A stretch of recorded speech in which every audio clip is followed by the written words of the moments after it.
Welcome to Kathryn Raaker's World. Innovation, culture, adventure, fashion and health, artists, destinations, traditions.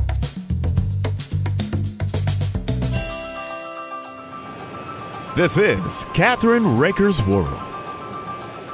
Hi, this is Kathryn Raaker of Kathryn Raaker's World. Our guest today is Lyle Oelfke, a 90-year-old Fort Worth man that's written an autobiography about his life from the end of the horse and buggy days till now and jet planes. That book has been published. The book is full of adventures and death-defying close call, seen and done things that men dream about doing, like being briefed by the United States President in the Oval Office and much more. He has visited 21 countries. He's had a long life. He starts off by telling his childhood and the many adventures. And when you read this book, you will get to know him quite well. And he utilized the time while being cooped up in an apartment during coronavirus scare. He typed this book with one finger, 198 pages or 190 pages, and he's truly had an amazing life. The name of the book is What a Book, An Extraordinary Life Revealed to You in Bits and Pieces, and now available through Amazon, Barnes & Noble, and Books A Million. Welcome to our show, Lyle. You've been on my radio show. You've given me your recipes from your restaurant days. And what a book. You've got to move it over a little bit. Move your book over a little bit up by your chin. That's good. Now, what I was going to say, you can put the book down now. So one of the things I want to ask you about the president, which president was it that you got to be in the Oval Office with? President George H. Bush. And I attended a number of dinners for all of Congress and the president. I have sat in the first row of Congress when it was in session. I have been briefed by Condoleezza Rice. I've been to the Pentagon, briefed by #2 man in the Pentagon. Been to the missile defense complex in Cheyenne Mountain that movies have been made about, been there a number of times. Been through Los Alamos Laboratories, first civilian small group to ever go through it. And done so many things. I love to hunt. I've hunted from Canada to Argentina and Europe and Africa. And I fished from Alaska to Argentina, Europe and Africa and Hawaii and all over the country. And I love the Texas Hill Country for hunting. Do you have children? I have 2 daughters and 2 grandsons and 1 great-granddaughter. Wow. And your wife, she is in a home today, right? Because yes, she's in a nursing home. Right. And how long were you married? 63 years. 63 years, right. So you grew up where, Lyle? I grew up I was born in a little town outside of Kansas City, Parkville, Missouri, and left there. And when I was 6 years old, left the farm and we went to Houston. I grew up in Houston. Graduated from the University of Houston, and then came to Fort Worth. And came to Dallas for 5 years, and then to Fort Worth. And I had a castle mansion overlooking a lake lived in for 43 years. So I've had. You've had a restaurant, right? Yes, for 6 years. And you love to cook, you love to hunt. Yes, I still cook my meals. I think I can cook better than I can get out. So that works well. Right. And I love your popcorn cornbread. It's delicious. all of the recipes that you've given me, I've used on my shows. And, I think that the reason why you're still young at 90 is that you're still very active. Am I correct? Yes, I'm chairman of two large organizations, the Greater Fort Worth Area Civic Leaders and the Greater Fort Worth Area Community Charities. And biggest project is we do a free barbecue for military base here in Fort Worth. Feed up to over 3,000 military and give them all kinds of awards. And that's a good thing. And you're part of the Air Power Council and board of the Air Power Foundation. Am I correct or wrong? I'm not on their board, but I do work closely with them. Council and the board, right? Yes. So we just attended a huge sky ball, and actually Lawrence got to go with you, and I think you really enjoyed it, didn't you? Yes, I did. So you're very active. You go out a lot. What's the favorite thing that you love to do since you were a little boy? I guess hunting and fishing. Fishing. That's your favorite? I had an older brother, and my father was killed when I was 9, and he took me in, and he took me hunting and fishing nearly every weekend. Oh, wow. So you're a really great fisherman, right? Yeah, and I just feel so blessed that I have a very sharp mind and memory at my age when I look around at other people my age and they just don't have it. So I have, I guess, what they call total recall. Right. Go back and picture things just like scenes. For instance, if we don't have a secretary at one of our organization meetings, no one takes notes, and I can do it from memory 3 weeks later. I can see where everyone sat and what they said. And as far as the memory goes back, I can remember in my farmhouse there in Parkville, Missouri, that Dr. Ford came and took my mother into a bedroom and closed the door. And then next day she said, "You have a little brother now to play with." And I was 1 year and 10 months old. Still remember that vividly. Wow. It's amazing that there are certain people that have that, and then there's other people that have don't have total recall, but their data system in their brain, it doesn't want to take certain things in, but it'll take other things and keep them. It's almost like a computer in the brain.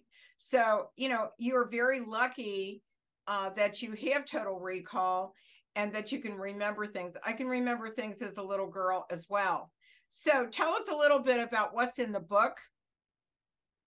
Well, I started out with my early life on the farm as a child.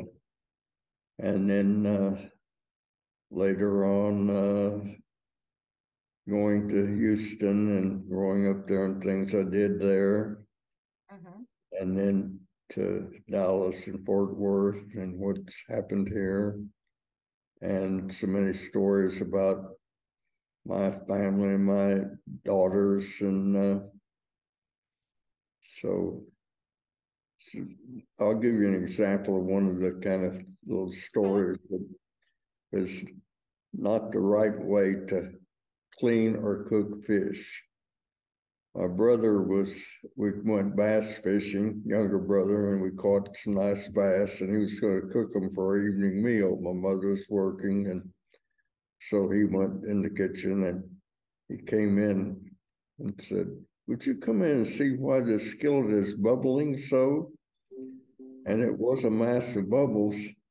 I glanced up in the window, and there was a jar in the windowsill with my mother's Tide washing powder in it. And he thought that was white cornmeal, and he rolled a bass in that Tide, and it really did bubble. And I said, "This is not the right way to clean fish or cook them either." But if we'd eaten them, it'd probably cleaned her teeth. Oh, wow.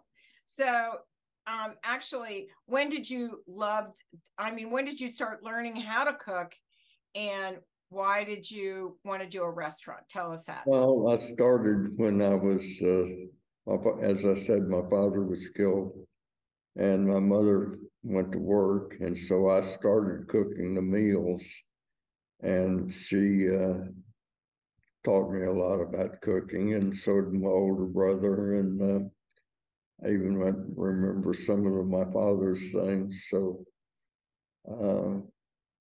I just progressed from there and cooked the meals every evening. Wow. So then starting a restaurant wasn't too hard then for you, right? No, I enjoyed it, and it was in the first floor of a big, huge office building.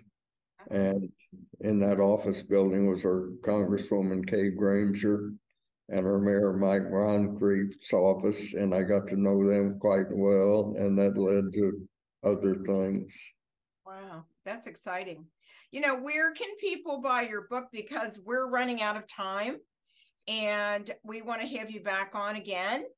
And Don is my surest bet, I think.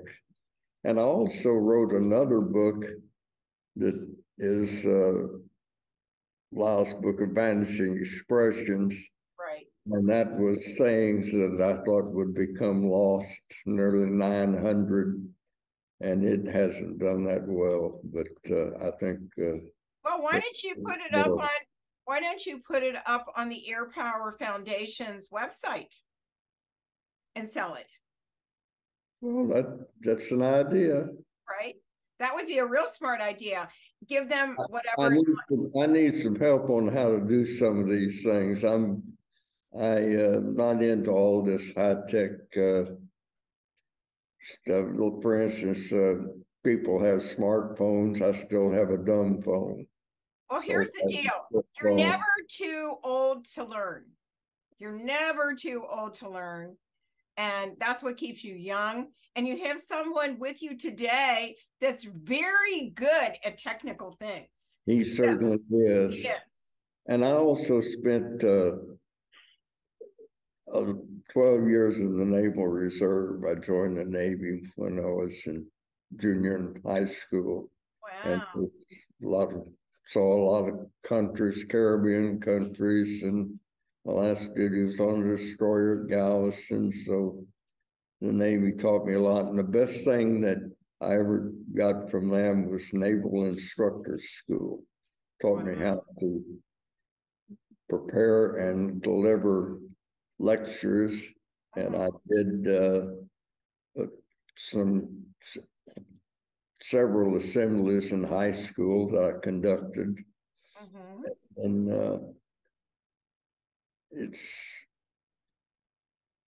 we want to thank you for your service and thank you for writing your books, and you're still writing poetry. So what I'd like to do is have you on again, and we'll set that up for another time. But I want to get I appreciate this, and I hope it helps people buy my book. Well, like I said, Lawrence and I and you will talk about it and ways to get it really out there. And it should be in every first, second, and first and second and third stage assisted living, and all kinds of people that you can actually go and do a speech and sell your books even there. So let's try talking about that at another time, because I would really like to help you with your book. How about that? Okay, good.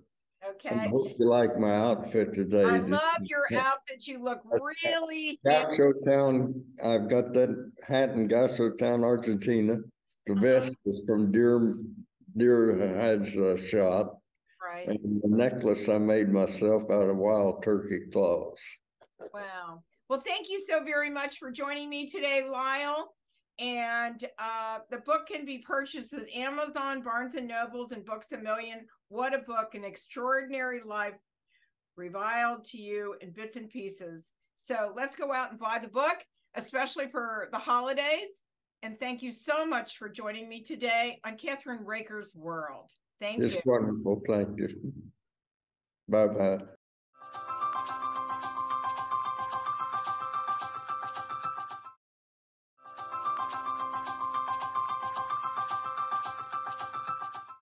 Hi, this is Kathryn Raaker of Kathryn Raaker's World, And our guest today is Kim Guise, the National World War II Museum Senior Curator and Director for Curatorial Affairs, that will showcase this new groundbreaking experience and explain how this innovative addition to America's official World War II museum immerses visitors in written words, songs, and personal reflections of the everyday men and women who served our country in every imaginable way during World War II.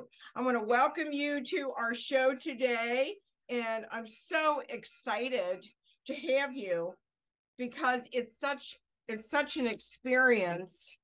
It's such an experience, actually, to have someone that really has done such a marvelous job of, recreating World War II for people that have never known anything about it.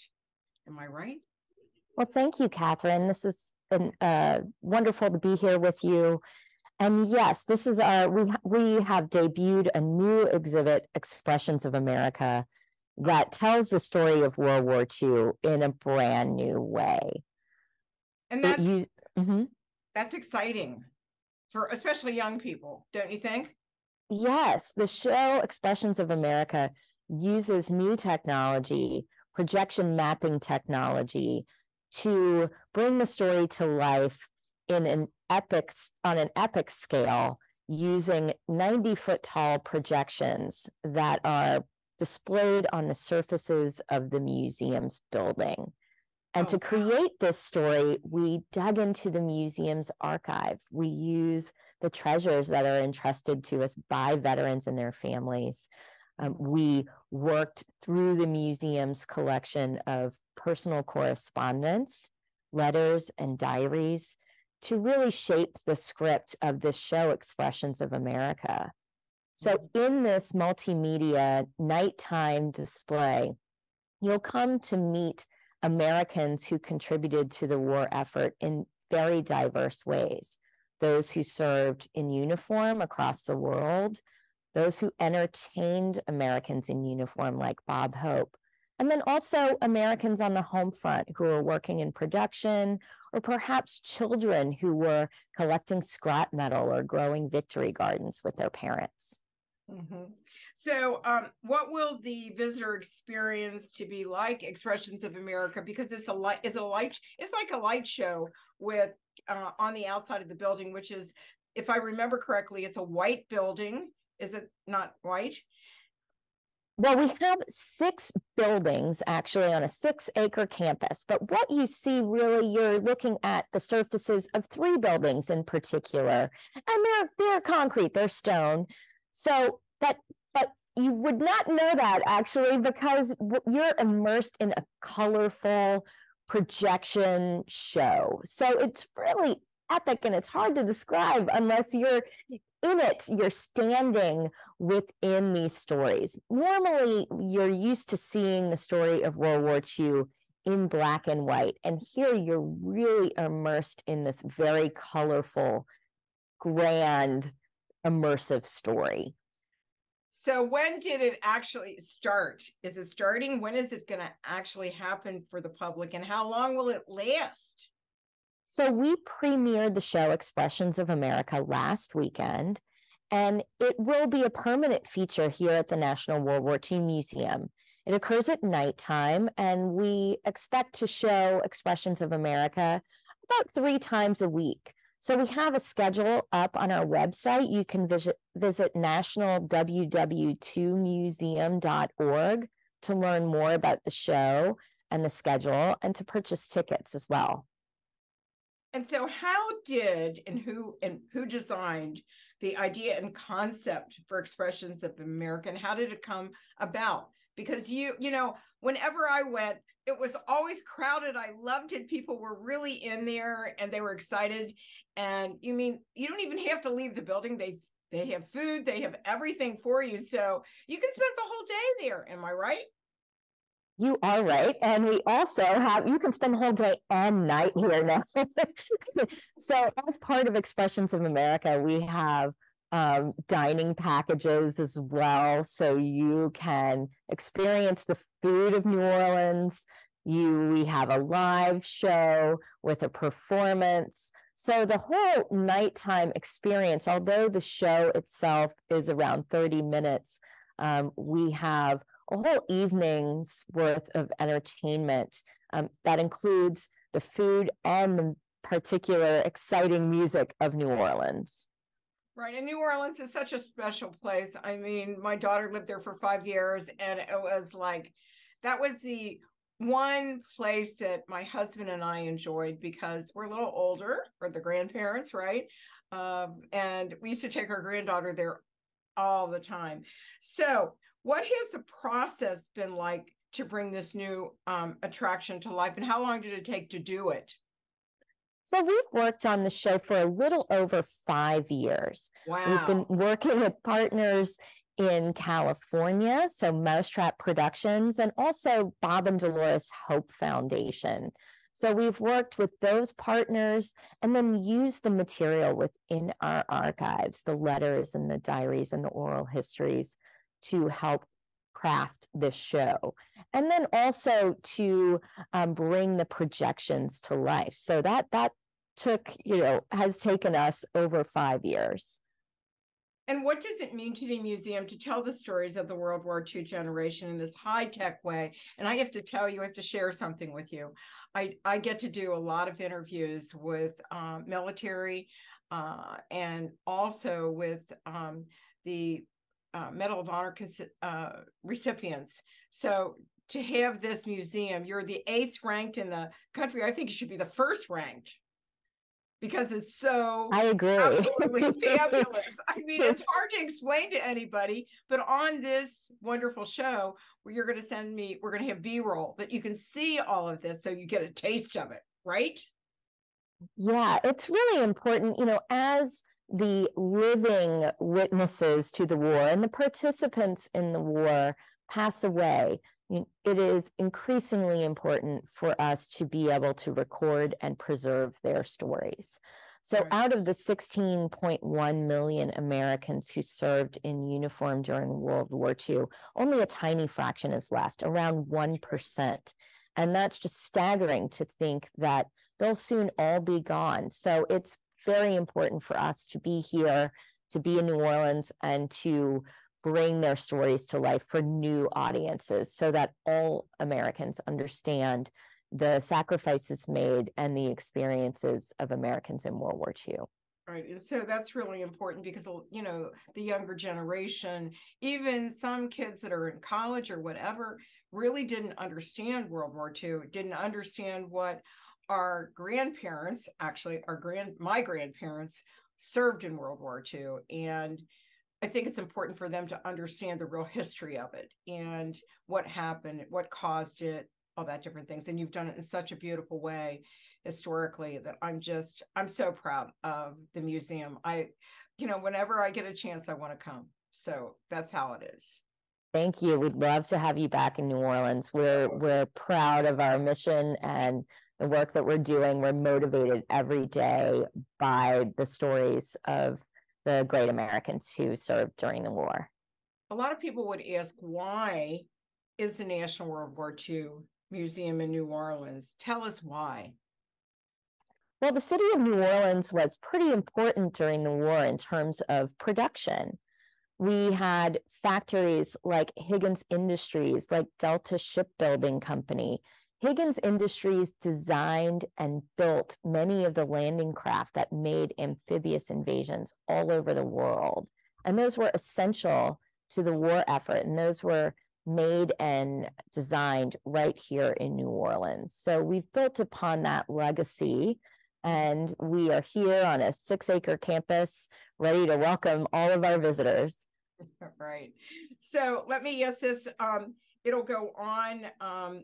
There was exactly how long would you give I'd like to know what the times are that you actually show the pieces that go out on the outside of the building, the light show. What time does it start?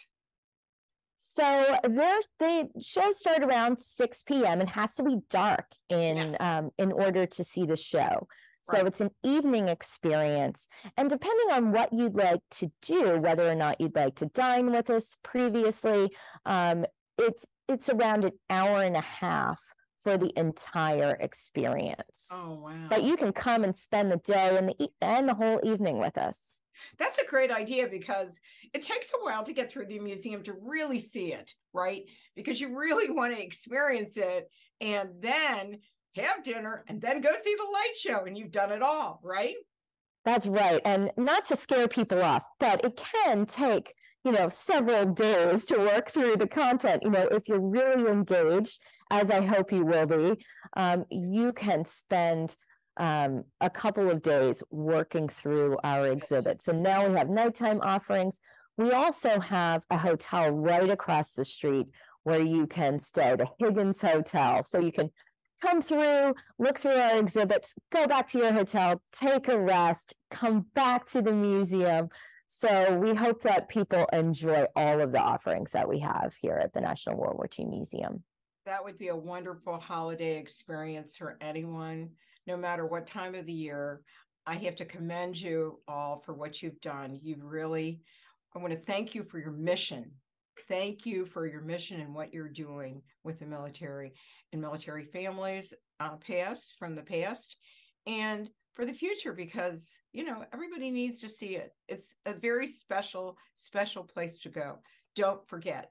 So where can people go and get more information on how and what's happening?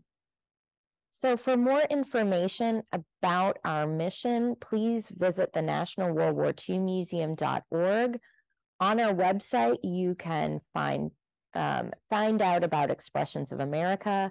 You can purchase tickets to the museum. You can see our calendar of events and biographies of individuals featured in Expressions of America. So all of that information is found at National WWII Museum.org. And thank you so much for joining me. It was such an honor. And Thank congratulations. you. Thank you. Thank you.